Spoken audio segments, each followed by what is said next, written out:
તરફ અમદાવાદના ઈસનપુરમાં યુવકની હત્યાથી ખળભળાટ મચી ગયો। કેડીલા બ્રિજ પાસે અજીઝ ખાન નામના યુવકની હત્યા કરવામાં આવી। ગળું કાપી અને તેને મોતને ઘાટ ઉતારવામાં આવ્યો। આરોપીની ધરપકડ કરવામાં આવી છે। માણસામાં કામ કરતા આરોપી રાજુ સિંધીની ધરપકડ કરી લેવાઈ છે। મૃતકની પત્ની અને રાજુ વચ્ચે હતો પ્રેમ સંબંધ। અજીઝ અને તેની પત્ની 2 વર્ષથી રહેતા હતા અલગ। મૃતકની પત્ની અને રાજુ 2 વર્ષથી વટવામાં સાથે રહેતા હતા। 2 માસ પહેલા રસોઈ બાબતે ઝઘડો થતા રાજુ અને મૃતકની પત્ની અલગ થઈ ગયા હતા।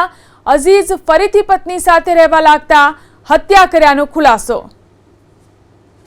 ગઈકાલના મોડી રાત્રે 108ના માધ્યમથી ઈસનપુર પોલીસ સ્ટેશનમાં જાણ થયેલી કે એક અજાણ્યા વ્યક્તિની લાશ કેડીલા બ્રિજ પાસે મળી આવેલ છે। તાત્કાલિક ઈસનપુર પોલીસ સ્ટેશનની ટીમ જગ્યા ઉપર પહોંચીને જે અનુસંધાને એક વ્યક્તિને જે લાશ પડી હતી તેને આઈડેન્ટિફાઈ કર્યા બાદ આ જે ખૂનનો બનાવ હતો તાત્કાલિક એફઆઈઆર દર્જ કરવામાં આવી, જેમાં બીએનએસએસની કલમ 103(1) અને જીપીએફની કલમ 135(1) મુજબ ગુનો દાખલ કરીને તપાસ હાથ ધરવામાં આવેલી। જેમાં આ કામના જે મરણ જનાર ઈસમ છે તેને ગળાના ભાગે કોઈ અજાણ્યા વ્યક્તિએ ચાકુથી તીક્ષ્ણ હથિયારથી ચાકુ વડે તેઓની મૃત્યુ નિપજાવ્યું હતું।